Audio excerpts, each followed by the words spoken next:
This is Business Class on Your Money. Hi, I'm James Wilkinson and welcome to Business Class, coming to you tonight from Bermondsey in London.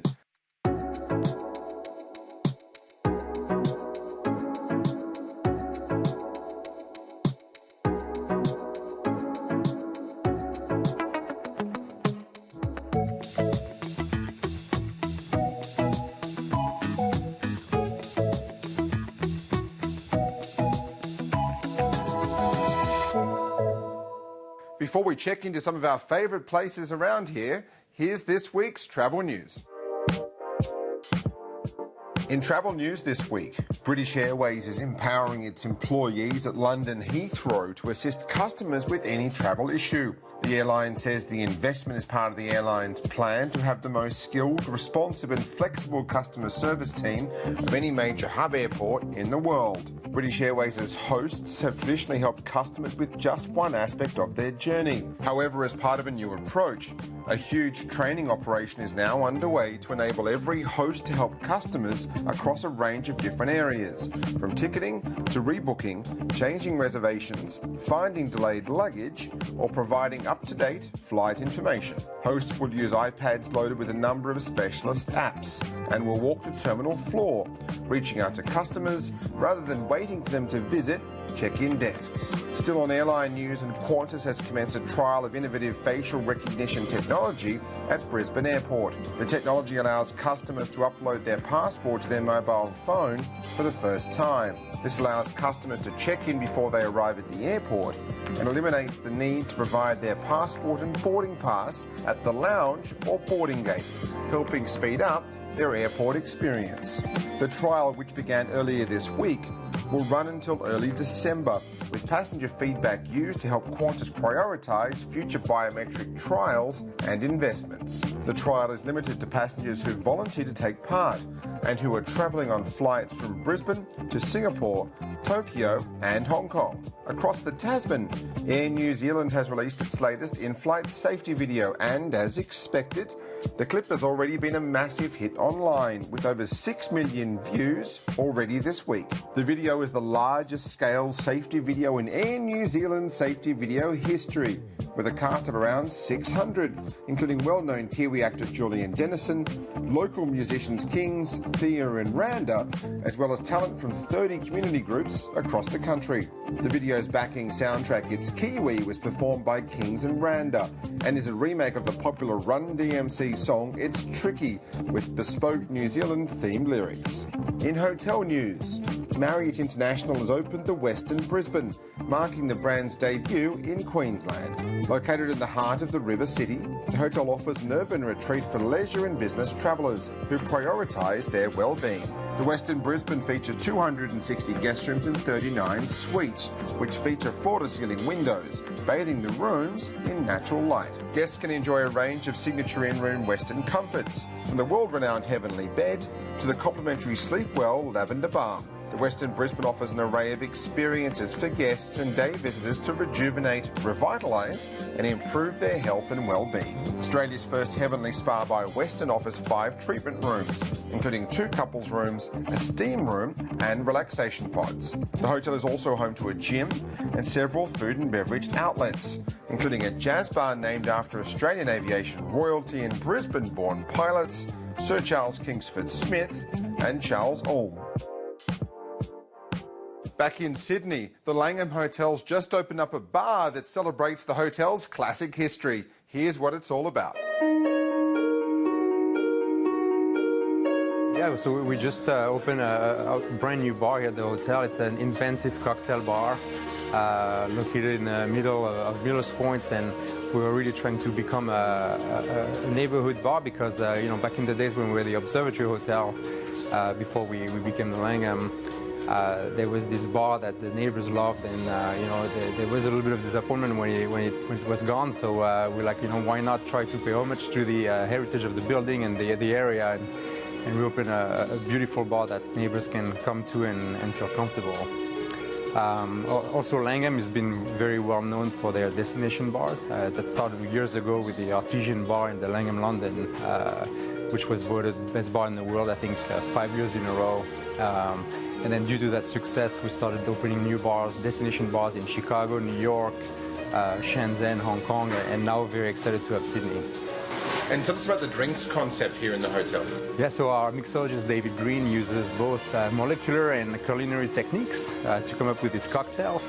He tries to bring the best of the world close to home, but he's got a few very local signature drinks like the Green Ant Martini. Highly recommend it if you come and try it. It's a green ant infused gin, so green ants come from northern Australia, and they have this very citrusy flavor, which made the perfect gin martini. Coming up after the break, we'll take you inside one of the best restaurants here in London. We'll be back with more Business Class on Your Money, and be sure to check out yourmoney.com.au. And now, more Business Class on Your Money. Now let's go inside one of the best restaurants here in London. We're here at Londrino, which is well known for its design and its amazing Portuguese food. I'm here with Marco, the general manager. And Marco, such great food you have on offer here. It is indeed, yes. It's a great restaurant, and we actually almost reached our birthday this year. We opened back in December last year, and yeah, we're pretty much on the edge of the latest news, and you know. Yeah, one of the most talked about restaurants in London. I mean, that's not an easy feat. Yes, true, you're right. But I guess it's due to the food concept that is pretty new, it's very modern, and it's something that I guess it's really different from other restaurants. Yeah, what we offer is definitely something, a different experience. And I would say when people come at Londrino, they come for an experience, and they will definitely go through a food journey once they sit at the table. So what are the kind of things on the menu that you really like a lot? Well, one of my favorites would be definitely the clams bulau pato and with bolo caco. It's a very traditional Portuguese dish, I would say. We use clams from Cornwall, and so that's British farmed. Yeah. And then bulau pato would be basically the sauce that those, the clams are suited in, and which is based on olive oil, garlic, parsley, fresh parsley. But then we just accompany those with the bolo caco, which is again traditional Portuguese bread made out of sweet potato.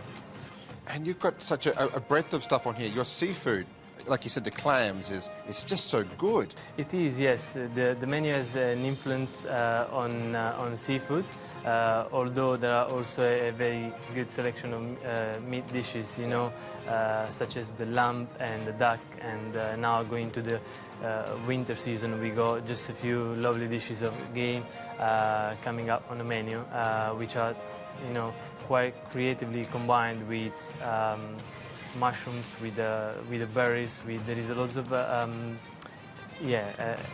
lots of play with fruits and with misos, which are all of them made in house. And like you said, it's coming up to the Christmas season. Do you change the menu much for winter? Definitely, yes. We change the menu daily, I would say. It changes, between lunch and dinner as well. So there's a constant update and introduction of new dishes, which we believe, the chef believes, is what is fresh on the day, we're trying to also provide the freshest ingredients with most creative mind. Do you find when you look at the style of food you do, does it get heavier in winter, or does it stay as fresh as it does during summer? I would say it's definitely been more about richer and richer flavors, more complex, rather than the summer menu, which have been perhaps more on a lighter on lighter notes. Now, very importantly, you have an incredible wine list here, which has a lot of beautiful Portuguese wine. Portuguese wine's almost understated because people know Portugal for port, but the table wines are beautiful.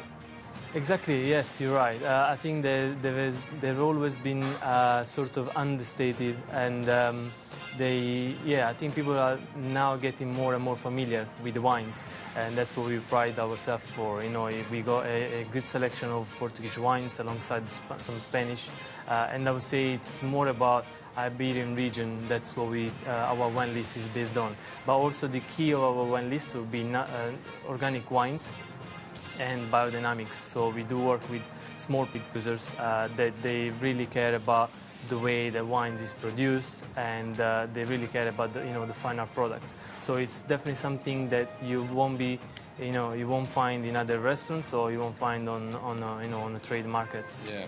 And people come here to take a lot of Instagram photos of the design here, including some very beautiful chandeliers as well. It is, yes. Well, that's actually a Second World War airplane engine, and that's what we made the chandelier out of. So it's the deco, obviously, pretty modern, sort of modern industrial look, and but at the same time it's quite warm, and although it's very clean and neat, but it's quite warm at the same time. And we're in Bermondsey, which is a very quieter part of London. You don't see thousands of people walking up and down the street out the front like you do in Oxford or other areas. So it's quite a nice, relaxing part of London. It is, yes. It's obviously much quieter than the West End, I would say. Although it's picking up now, it's growing. It's definitely an area where there is a lot going on those days. There are lots of development just nearby, actually on both sides of the restaurant. There are huge buildings coming up, and I would say perhaps in a year and a half time, you'll definitely see a massive growth of the area. Yeah, and if you had a couple of things I must have from the menu today, what should I have? Well, we got some lovely dish like the enoki. Enoki is a Japanese mushroom which we serve with a confit egg.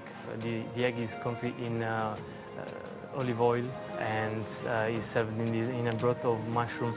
It's a lovely dish. It's a great vegetarian option for people who are more and more conscious about eating healthy, and vegetarian, dietary requirements are becoming more and more, I would say, requests. So yeah, and you do have a menu where it is very adaptable too, isn't it? So if you're a vegetarian or you don't like seafood, there's plenty on the menu. Oh yes, indeed. Yeah, the menu is quite vast, I would say, and let's say the whole menu is designed as a sharing dishes concept. So our idea is that people will come and they would, we do invite people to share snacks, starters.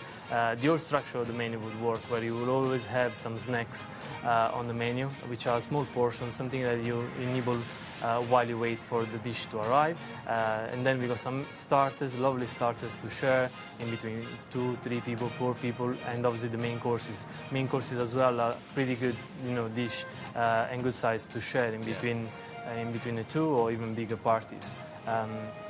Yeah. And if you look at the food scene in this part of London, how fast is it changing? Well, I would say pretty quick. As much as the whole environment is growing, people are becoming a bit more conscious about good eating. I would say good eating habits, and we see more and more restaurants coming up, and different style as well. So we're moving a bit away from the pubs that people used to go to before, and although they are always very popular and crowded with but we definitely see a growth on on sort of casual dining, fine dining, these sort of markets. Wonderful. Well, thank you so much for having us today. Thank you so much. Thanks for coming. Thank you. Cheers so much. Coming up after the break on Business Class from London, we check into one of the tallest hotels in Europe. We'll be back with more Business Class on Your Money. And now, more Business Class on Your Money. Shangri-La Hotel at the Shard in London offers some of the most amazing views anywhere in Europe. Let's check in now. Well, Paul, we're up here 38 floors right now above London at the beautiful Shangri-La at the Shard Hotel, and I love this hotel because it's such a different perspective on this great city. It is, yeah. We're here in the Shangri-La suite with 180-degree views over the whole of the River Thames, St Paul's Cathedral, Tower of London, looking towards Canary Wharf in one direction, and in the other direction towards Westminster, the London Eye. So it really does give you this most unique perspective over the city. It is, because London's sort of a city of not many skyscrapers. It's more of a city of 7 or 8 floor buildings. A lot of hotels are in those, so it's a very different hotel experience as well. It is. I mean, if we were in maybe one of the big capitals in Asia, or maybe New York, we're in a skyscraper, you'd be looking out maybe onto another skyscraper. Here, you're looking out over the whole vista. You can see on a good day for up to 60 miles. So, I mean, that's one of the big reasons that draws people to the hotel. Of course, we have the 5-star luxury service, but we've got these beautiful airy rooms with floor-to-ceiling windows with uninterrupted views over the city. And if you look at that concept, don't forget, we're sort of almost up in the clouds up here, so when the weather in London turns bad, which is quite often sometimes, it's all about what's inside the building, and obviously you've got a great product here. We've got an amazing product, but don't listen to all the rumours about the London weather. It's, even with the clouds, you do tend to get the view. But we have one of the highest swimming pools in Europe. In fact, the highest in a hotel. We have the highest hotel cocktail bar in Europe, which is our Gong Bar on level 52, with a really creative team. It's the place to come for a celebration. At the moment, their signature cocktail menu celebrates inventions that have changed the world, which is quite interesting. A good fun concept, and if you look at that bar concept, obviously I came here just after the hotel first opened, and the bar itself is a good enough reason to come here for a drink anyway and visit the hotel. It is, yeah. I mean, we have many people coming to our food and beverage. The bar, Gong Bar, you don't need a reservation, although reservations are advisable. But also on level 35, we have Ting Restaurant and Lounge, which serves modern British cuisine with a twist, which is often where people choose to come and celebrate, take in the views, celebrate an anniversary, a birthday, or maybe even a wedding night. Oh, and you've got some wonderful rooms here as well, very well appointed. A lot of Shangri-La essence in those rooms as well with the design. Yeah, obviously the design pays homage to our brand, our Asian brand with Shangri-La, but also there's local sensibility as well. There's very much a sense of place. You know you're in London, obviously, but all the comforts that you would expect. But the rooms, I would say, are oversized for London. Beautiful natural light, oversized marble bathrooms, underfloor heating, all the features you would expect, but with the service to go with it. It is great service here. How do you maintain those service levels in a city where there are so many great hotels? So attracting great staff is always going to be a challenge. Well, we're entering our 5th year. We have a fantastic, stable team now in the hotel, and actually people really want to come and work in this property because it offers not just for guests such a unique place to come and stay, but it is an amazing place to work and be part of the team. For all of the obvious reasons of working in a skyscraper. And you're great with leisure, and business. Obviously, you've got the Tate down the street. The city is very close by here as well, so you actually are great for a lot of different markets, aren't you? We are. I mean, the transport connections here are superb, sitting right on top of London Bridge, which is one of the busiest stations now in Europe, actually, since the major renovation of the London Bridge station. But whether you're here for leisure, unique location for leisure, we have the incredible oldest market in London, Borough Market, right on our doorstep. And many of those supply our kitchens. So whether it's the charcuterie or the cheese from Neil Yard, or even the fruit and veg from turnips in the market there. But in the other direction, you have Bermondsey Street. Just the local, privately owned restaurants and bars.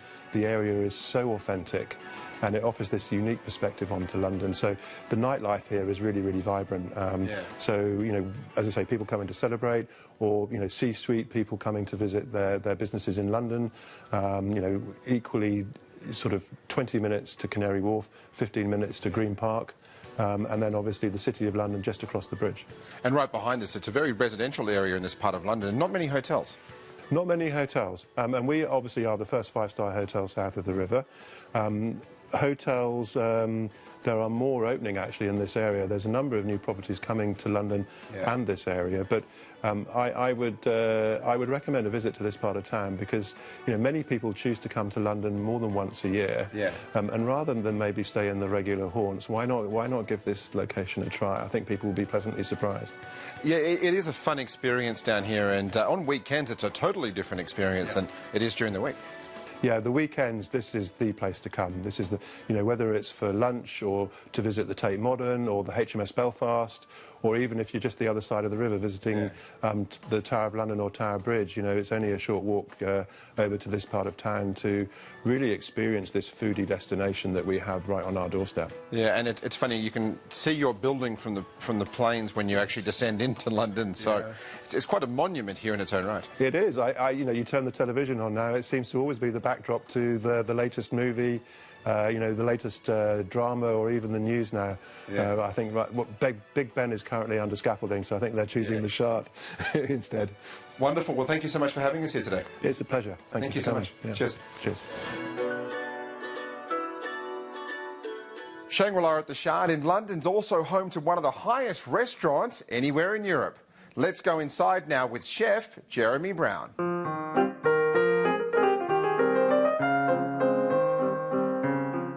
Well, Jeremy, we're here inside Ting Restaurant at the Shangri-La, and you do some great modern European food with an Asian twist. Yes, we're very lucky to be caught very much in East London. We have caught between Bermondsey Bees in Borough Market and, you know, all the produce that we have around there. We have to use the Asian aspect because, you know, with Shangri-La being an Asian group, it's a sort of nod from our side into that as well. And like you said, you've got Borough Market downstairs. Yes. So you can actually source a lot of produce from there as well. We have a huge amount of produce that we source from there. We have turnips, who are a wonderful fruit and veg supplier. We have Cannon, who is a wonderful artisanal charcuterie supplier. Plus we have Bread Ahead, who make all the bread for us as well. Plus, you know, they source all their grain as well from Brixton, which is a fantastic achievement from Brixton Mill. Yeah, and obviously people come here, you've got amazing views. Yes. Obviously, but you've got to make sure that the food's fantastic. I think that's something that we've worked really hard to achieve. It's something is matching the produce and what we put on the plate to the view. You know, it's a way of us keeping people coming back to Ting Restaurant. Yeah, I had some spectacular smoked salmon last night where the smoke was literally coming out when you pulled the lid off the plate. Yes, it's something that we've worked on. A little bit of theatre as well goes a long way with helping diners with their experience when they come to Ting. The salmon that we use and the smoke that we use all come from the same forest as well and from the same producer. So we're very lucky in that way. So everything matches in that time. And you can get very hyper-local here, can't you, now in London, which is fantastic. Yes, you know, we're very lucky. Bermondsey Bees, which is just down the road, and we did some aspect on the other day, just getting all their honey from there has really helped us secure the local aspect to eating at Ting.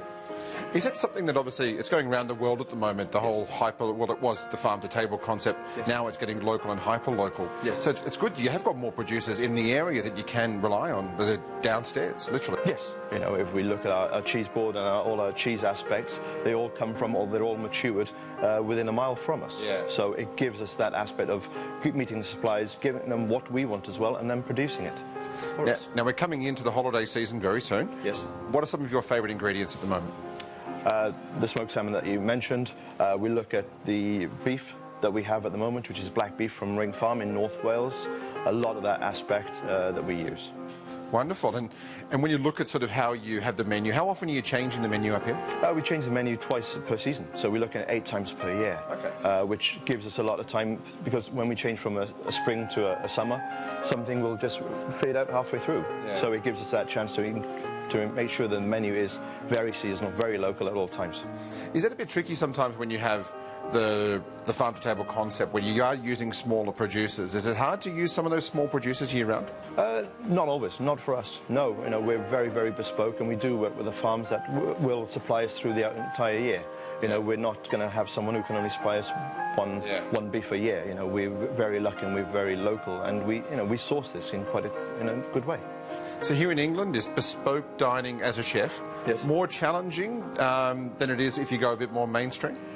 Yes, it is more challenging, obviously. But again, it's also fun for us. You know, very much when I started cooking, the chefs were actually tied to the kitchen. Now we're asked to go out and explore and meet suppliers and go around and find things which are exciting for us to put on our plates here.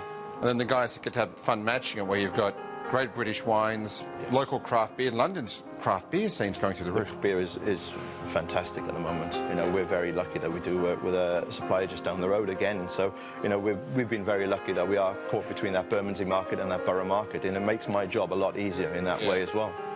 Now, we're here at lunchtime, and I was here for dinner last night, and this room changes dramatically. It's like having two different dining rooms. It is. When you look at the natural light that we have coming in, you know, from my side, my favourite time of coming here is dusk. Just as the sun is settling, we get a much more reactive light to us, and it helps show off our food as well on both sides. One of the best breakfast buffets anywhere in London too. It's fantastic. You know, we're very, very lucky. We have a lot of bespoke produce on here, a lot of great fruit coming through our door. And again, we know who the grower is. We know everything about our produce. Wonderful. Thank you so much, Chef. No problem at all. We'll see you soon. Thank you. See you soon.